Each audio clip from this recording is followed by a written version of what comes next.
I always believed that marriage was about standing together through everything, not about status or social image. Diana and I had spent 7 years building our life from nothing.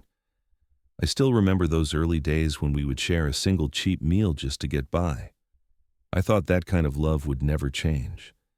But everything began to crack when Diana made new friends, and the lowest point came on the day I was told I was not good enough to vacation with my own wife. Before we dive into this story, let me know where you are watching from today, and if you believe that respect matters more than money in a marriage, hit that like button and subscribe. Now let me tell you what happened when I was excluded from my own family vacation. My name is Neville, and I am 35 years old. I work as a senior software engineer for a tech company based in Silicon Valley, but I do all my work remotely from our modest home just outside Tampa, Florida. The salary is more than comfortable, and over the years I've built up savings that most people would consider impressive. But you would never know it by looking at me. I wear flannel shirts most days. My favorite pair of sneakers has been with me for almost 4 years now. I drive a 2015 pickup truck that still runs perfectly fine, and I see no reason to replace it. To me, money has always been a tool, not a trophy. I never felt the need to flash designer labels or drive a luxury car just to prove something to strangers.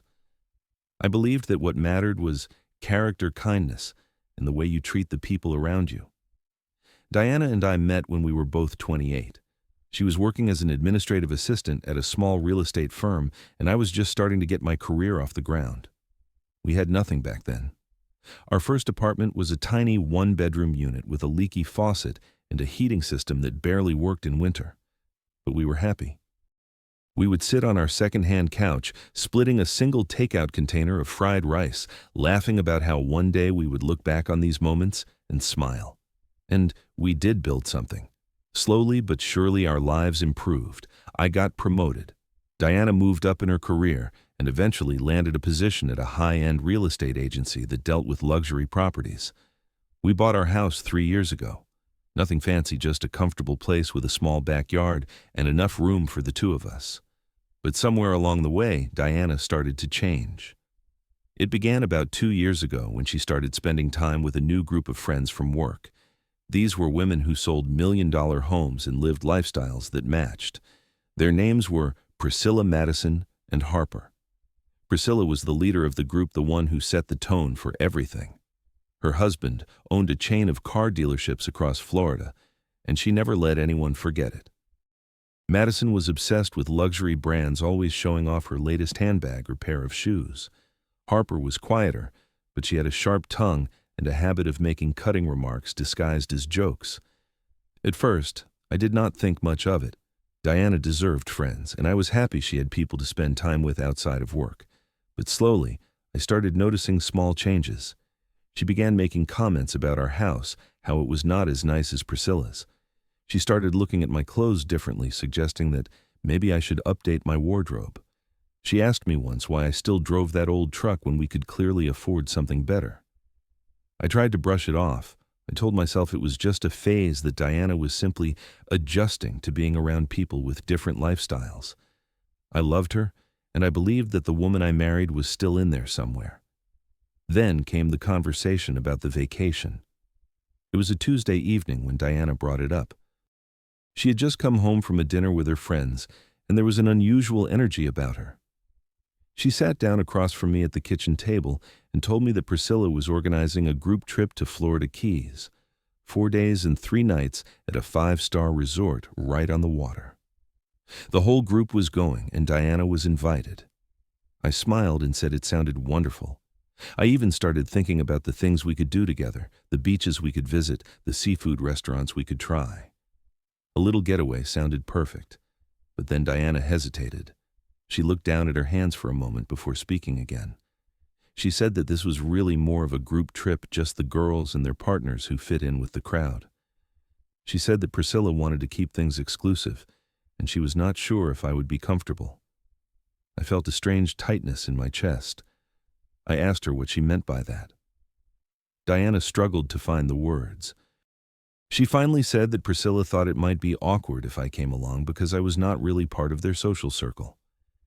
I sat there in silence for a long moment.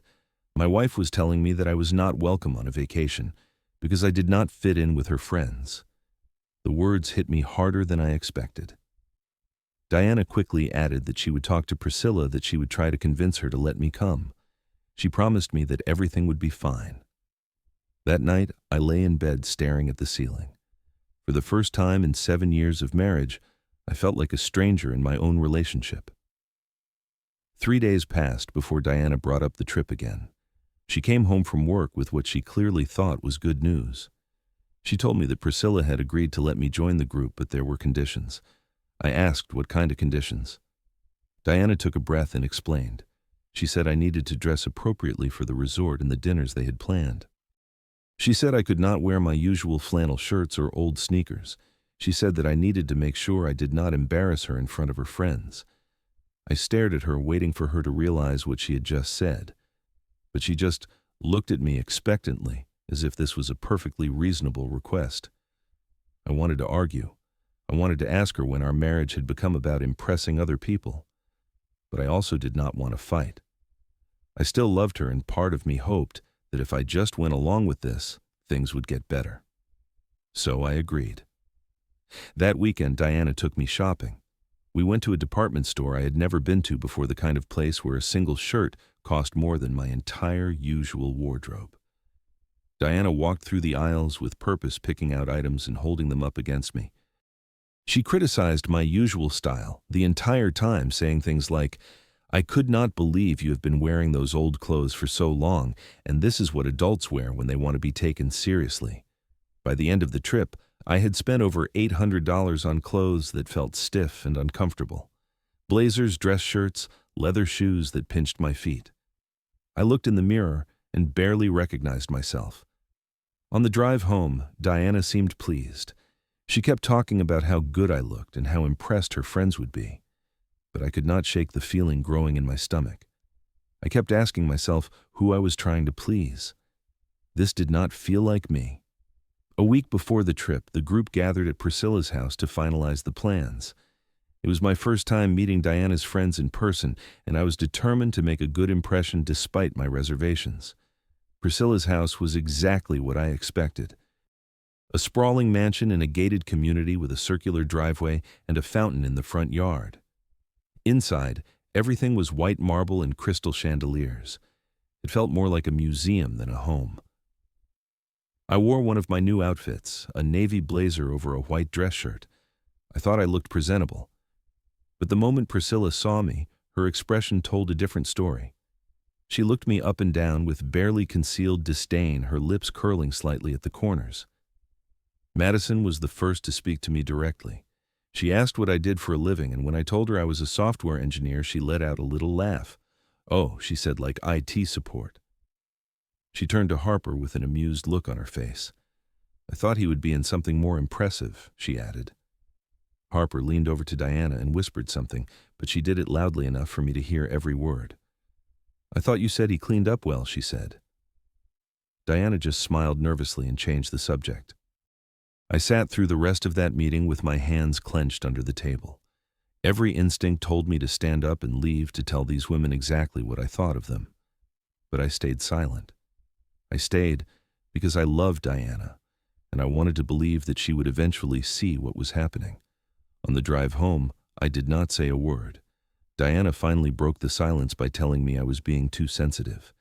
She said her friends were just joking around and that I needed to lighten up. I looked at her and asked if she really believed that. She did not answer. The morning of the trip arrived.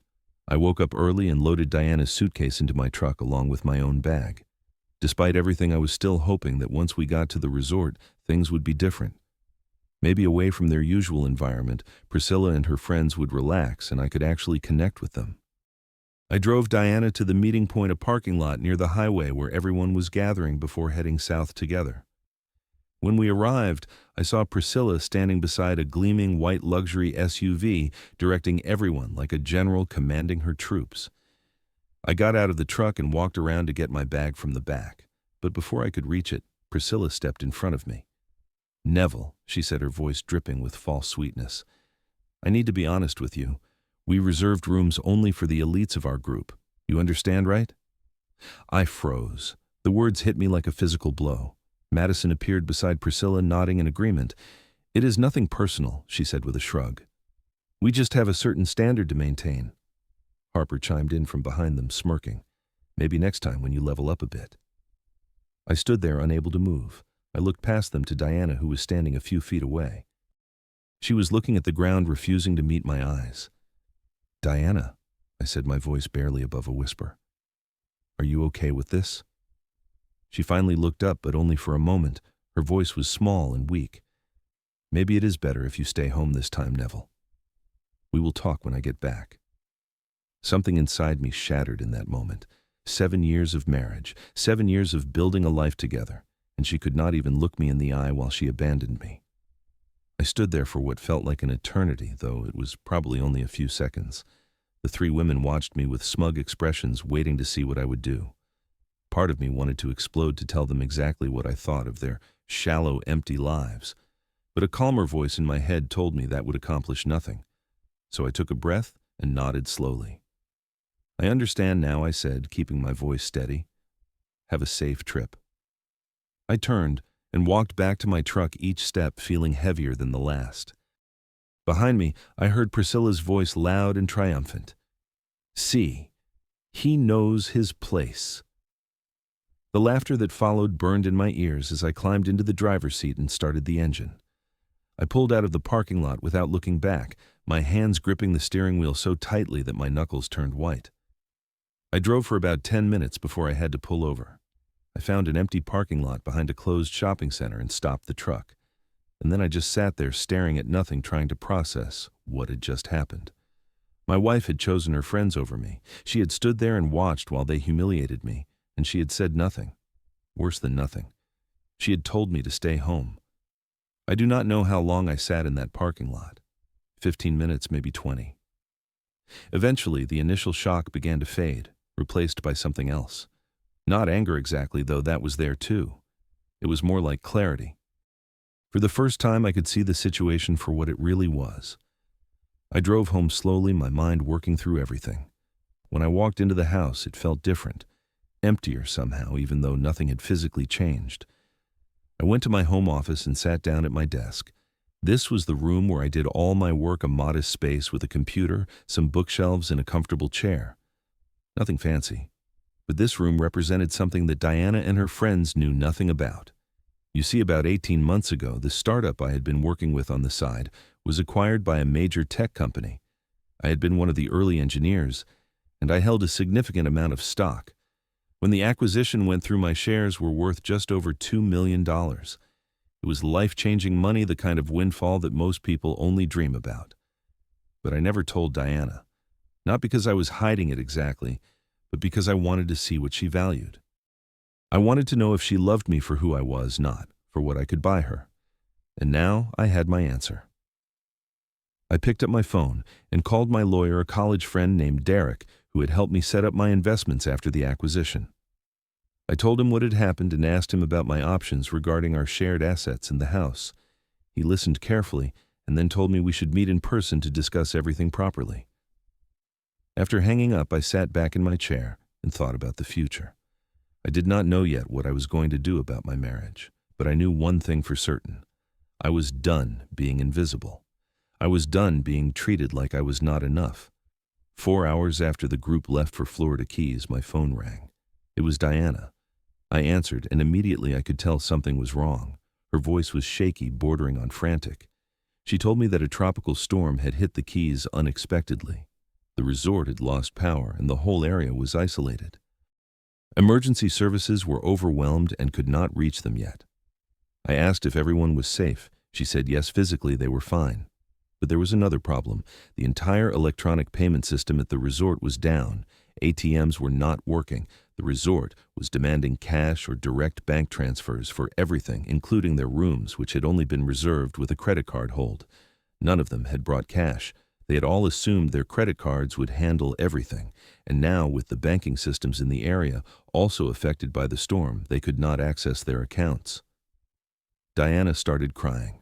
She begged me to help to find some way to get them money or arrange something with the resort. Before I could respond, I heard the phone being grabbed away.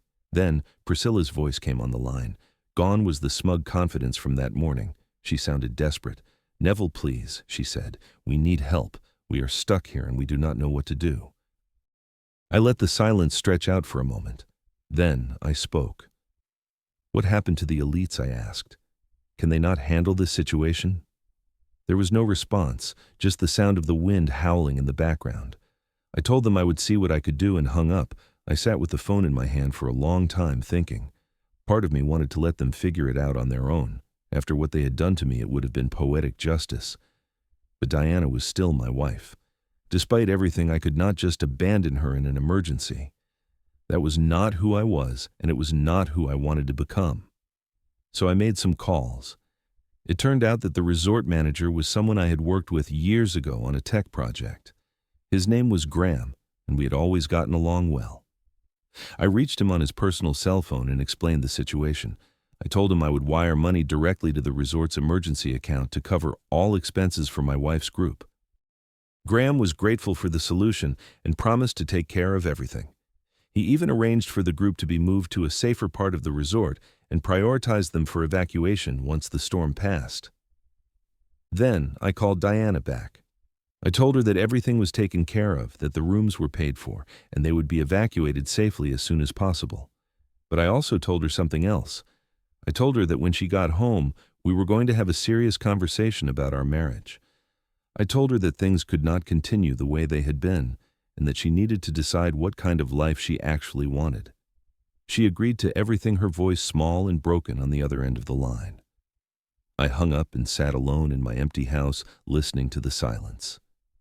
3 days later, I was waiting at the airport when Diana walked through the arrivals gate.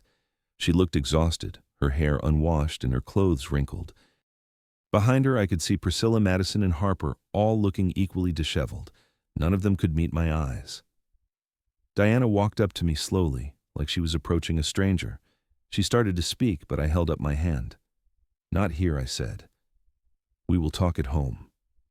The drive back was silent. When we finally walked through our front door, Diana broke down. She collapsed onto the couch and started sobbing, apologizing over and over again. She said she'd been stupid, that she had let Priscilla and her friends get into her head. She said she had forgotten who she really was and who I really was.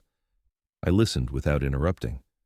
When she finally stopped talking, I asked her one question. "Do you see me now, Diana?" The real me. She looked up at me with red, swollen eyes. She nodded slowly. I told her that I'd been doing a lot of thinking over the past few days. I told her about the acquisition money, about the $2 million that I had never mentioned. I watched her face go through shock, confusion, and finally, shame. "You had all that money," she whispered, "and you never said anything."